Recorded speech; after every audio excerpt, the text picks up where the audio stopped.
ಈ ವಿಡಿಯೋ ನೋಡುವ ಮೊದಲು ಜೈ ಶ್ರೀಕೃಷ್ಣ ಎಂದು ಕಮೆಂಟ್ ಮಾಡಿ. ನಿನ್ನ ಭಾಗ್ಯದಲ್ಲಿ ಏನಿದೆಯೋ ಅದು ನಿನ್ನ ಪಾಲಿಗೆ ಸಿಕ್ಕೇ ಸಿಗುತ್ತದೆ. ನಿನ್ನದಲ್ಲದ ಯಾವ ಒಂದು ವಿಚಾರವೂ ಕೂಡ ನೀನು ಎಷ್ಟೇ ಪ್ರಯತ್ನ ಪಟ್ಟರೂ ನಿನಗೆ ಸಿಗುವುದಿಲ್ಲ. ಚಿಂತೆ ಮಾಡುವುದನ್ನು ಬಿಟ್ಟು ಈ ಜೀವನದಲ್ಲಿ ಬರುವುದೆಲ್ಲವನ್ನು ಬರುವ ರೀತಿಯಲ್ಲೇ ಸ್ವೀಕರಿಸು. ಮನುಷ್ಯರು ತಾನು ಮಾಡಿರುವ ಕರ್ಮದ ಫಲವನ್ನು ಈ ಜನ್ಮದಲ್ಲಿ ಅಥವಾ ಮುಂದಿನ ಜನ್ಮದಲ್ಲಿ ಅನುಭವಿಸುವುದು ಶತಸಿದ್ಧ ಎನ್ನುವ ಜ್ಞಾನವನ್ನು ಯಾವಾಗ ಅರ್ಥ ಮಾಡಿಕೊಳ್ಳುತ್ತಾರೋ ಆಗ ಈ ಪ್ರಪಂಚ ಬದಲಾವಣೆಯ ದಾರಿಯಲ್ಲಿ ಸಾಗುತ್ತದೆ. ಹಿಂದಿರುಗಿ ಚರಿತ್ರೆಯನ್ನು ನೋಡಿದರೆ ಅದರಲ್ಲಿ ಗೆದ್ದವರಿಗೆ ಗೆಲುವಿನ ಸ್ಥಾನವಿದೆ, ಸೋತವರಿಗೆ ಇಂತಹ ವೀರನ ಜೊತೆ ಯುದ್ಧ ಮಾಡಿ ಸೋತ ಎನ್ನುವ ಸ್ಥಾನವಿರುತ್ತದೆ. ಆದರೆ ನಿಂತು ನೋಡುವವರಿಗೆ, ಟೀಕೆ ಮಾಡಿ ನಗುವವರಿಗೆ ಚರಿತ್ರೆಯಲ್ಲಿ ಯಾವುದೇ ಸ್ಥಾನ ಇಲ್ಲ. ಸಿಟ್ಟಿನಲ್ಲಿ ಮಾತನಾಡಿದರೆ ನಮ್ಮ ಗುಣವನ್ನು ಕಳೆದುಕೊಳ್ಳುತ್ತೇವೆ. ಅದಕ್ಕಿಂತ ಹೆಚ್ಚಾಗಿ ಮಾತನಾಡುವುದರಿಂದ ಶಾಂತಿಯನ್ನು ಕಳೆದುಕೊಳ್ಳುತ್ತೇವೆ. ಅನಗತ್ಯವಾಗಿ ಮಾತನಾಡುವುದರಿಂದ ಕೆಲಸ ಕಳೆದುಕೊಳ್ಳುತ್ತೇವೆ. ಅಹಂಕಾರದಿಂದ ಮಾತನಾಡಿದರೆ ಇರುವ ಪ್ರೀತಿಯನ್ನು ಕಳೆದುಕೊಳ್ಳುತ್ತೇವೆ. ಸುಳ್ಳು ಮಾತನಾಡಿದಾಗ ಹೆಸರನ್ನು ಕಳೆದುಕೊಳ್ಳುತ್ತೇವೆ. ವೇಗವಾಗಿ ಮಾತನಾಡಿದಾಗ ಅರ್ಥವನ್ನು ಕಳೆದುಕೊಳ್ಳುತ್ತೇವೆ. ಆದರೆ ಪ್ರೀತಿಯಿಂದ ಮಾತನಾಡಿದರೆ ನೀವು ಎಲ್ಲವನ್ನು ಗಳಿಸಿಕೊಳ್ಳುತ್ತೀರಿ. ನೀವು ಮಾಡುವ ಕೆಲಸದ ಮೇಲೆ ನಿಷ್ಠೆ, ಗೌರವ ಇರಲಿ. ಅದರಿಂದ ಯಾವುದೇ ಪ್ರತಿಫಲವನ್ನು ಎದುರು ನೋಡಬೇಡಿ.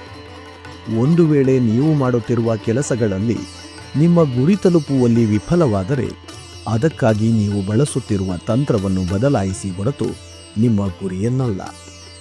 ನೀವು ಮಾಡುತ್ತಿರುವ ಎಲ್ಲ ಕೆಲಸಗಳನ್ನು ತಪ್ಪದೆ ಮಾಡಿ. ಆದರೆ ಅವುಗಳನ್ನು ದುರಾಸೆಯಿಂದ, ಅಸೂಯೆಯಿಂದ, ಕಾಮದಿಂದ, ಅಹಂಕಾರದಿಂದ ಮಾಡಬೇಡಿ. ಇವುಗಳ ಹೊರತಾಗಿ ಪ್ರೀತಿ, ಕರುಣೆ, ವಿನಮ್ರತೆ ಹಾಗೂ ಭಕ್ತಿಯಿಂದ ಮಾಡಿ. ಜೀವನದಲ್ಲಿ ನಡೆಯುವುದೆಲ್ಲವೂ ಒಳ್ಳೆಯದಕ್ಕಾಗಿಯೇ ನಡೆಯುತ್ತದೆ.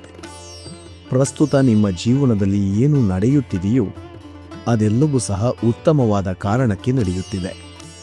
ಮುಂದಿನ ಸಮಯದಲ್ಲಿ ನಡೆಯುವುದು ಸಹ ಒಳ್ಳೆಯದಕ್ಕಾಗಿ ನಡೆಯುತ್ತದೆ. ಭವಿಷ್ಯದ ಬಗ್ಗೆ ಚಿಂತೆ ಮಾಡಬೇಡಿ, ವರ್ತಮಾನಕ್ಕಾಗಿ ಜೀವಿಸಿ. ಒಂದು ಸಾರಿ ಅರ್ಜುನನು ಭಗವಾನ್ ಶ್ರೀಕೃಷ್ಣನ ಬಳಿ ಬಂದು ಒಂದು ಪ್ರಶ್ನೆ ಕೇಳುತ್ತಾನೆ. ಎಲ್ಲವೂ ಹಣೆಬರಹದಲ್ಲಿ ಬರೆದಿದೆ ಎನ್ನುವುದಾದರೆ ಕಷ್ಟಪಟ್ಟು ಕೆಲಸ ಮಾಡುವುದರ ಫಲವೇನು ಎಂದು. ಅದಕ್ಕೆ ಉತ್ತರಿಸುವ ಭಗವಾನ್ ಶ್ರೀಕೃಷ್ಣನು, ಒಂದು ವೇಳೆ ಪ್ರಯತ್ನ ಪಟ್ಟರೆ ಸಿಗಬಹುದು ಎಂದು ಹಣೆಬರಹದಲ್ಲಿ ಬರೆದಿದ್ದರೆ ಪ್ರಯತ್ನಂ ಸರ್ವಸಿದ್ಧಿ ಸಾಧನಂ.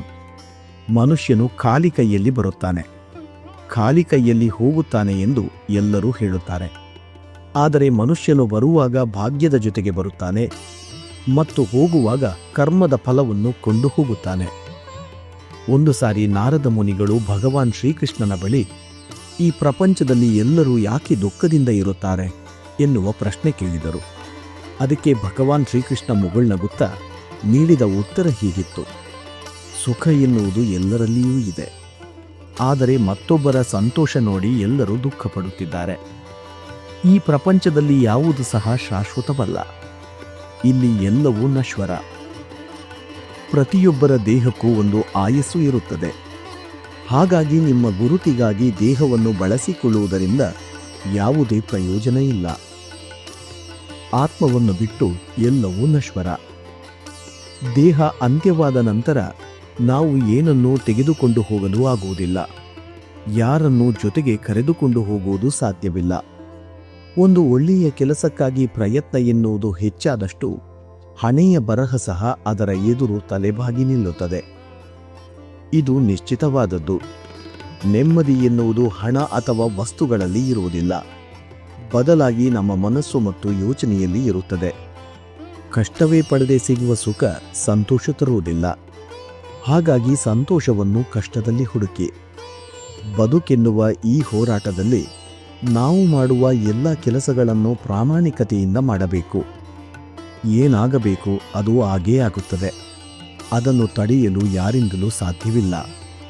ಸ್ನಾನ ದೇಹವನ್ನು, ದಾನ ಧನವನ್ನು, ಯೋಗ ಜೀವನವನ್ನು, ಪ್ರಾರ್ಥನೆ ಆತ್ಮವನ್ನು, ವೃತ ಆರೋಗ್ಯವನ್ನು, ಕ್ಷಮೆ ಸಂಬಂಧವನ್ನು, ಪರೋಪಕಾರ ಅದೃಷ್ಟವನ್ನು ಪವಿತ್ರ ಮಾಡುತ್ತದೆ.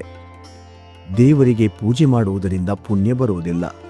ಒಳ್ಳೆಯ ಬುದ್ಧಿ, ಒಳ್ಳೆಯ ಯೋಚನೆ, ಒಳ್ಳೆಯ ಕೆಲಸಗಳು, ಒಳ್ಳೆಯ ಮಾತುಗಳು, ಒಳ್ಳೆಯ ವರ್ತನೆ, ಕರುಣೆ ಹಾಗೂ ಅಹಿಂಸೆಯಿಂದ ಪುಣ್ಯ ಪ್ರಾಪ್ತಿಯಾಗುತ್ತದೆ.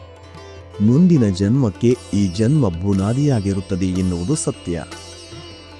ಮನಸ್ಸಿಗೆ ಮದ ಹೆಚ್ಚಾದಾಗ ಸ್ಮಶಾನದಲ್ಲಿ ತಿರುಗಾಡಿ ಬರಬೇಕು ಎಂದು ಹೇಳುತ್ತಾರೆ. ಯಾಕೆಂದರೆ ನಾನು ನನ್ನದು ಎಂದು ಹೇಳಿ ಮೆರೆದು ಮಣ್ಣಾದ ಅದೆಷ್ಟೋ ಜನರನ್ನ ಅಲ್ಲಿ ನೋಡಬಹುದು.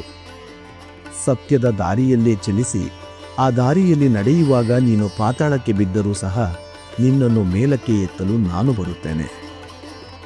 ಸ್ವರ್ಗದಲ್ಲಿ ಸಾವು ಹೊರತುಪಡಿಸಿ ಇನ್ನೆಲ್ಲವೂ ಇದೆ. ಭಗವದ್ಗೀತೆಯಲ್ಲಿ ಸುಳ್ಳನ್ನು ಹೊರತುಪಡಿಸಿ ಇನ್ನೆಲ್ಲವೂ ಇದೆ. ಈ ಪ್ರಪಂಚದಲ್ಲಿ ಬೇರೆ ಎಲ್ಲವೂ ಇದೆ, ಆದರೆ ನೆಮ್ಮದಿ ಇಲ್ಲ. ಇಂದು ಎಲ್ಲ ಮನುಷ್ಯರ ಬಳಿ ಎಲ್ಲವೂ ಇದೆ, ಆದರೆ ಶಾಂತಿ ಇಲ್ಲ. ಇಂತಹ ಮತ್ತಷ್ಟು ವಿಡಿಯೋಗಳಿಗಾಗಿ ನಮ್ಮ ಆಧ್ಯಾತ್ಮ ಕನ್ನಡ ಚಾನಲನ್ನು ಸಬ್ಸ್ಕ್ರೈಬ್ ಮಾಡಿ, ಪಕ್ಕದಲ್ಲಿರುವ ಬೆಲ್ ಐಕಾನ್ ಅನ್ನು ಕ್ಲಿಕ್ ಮಾಡಿ.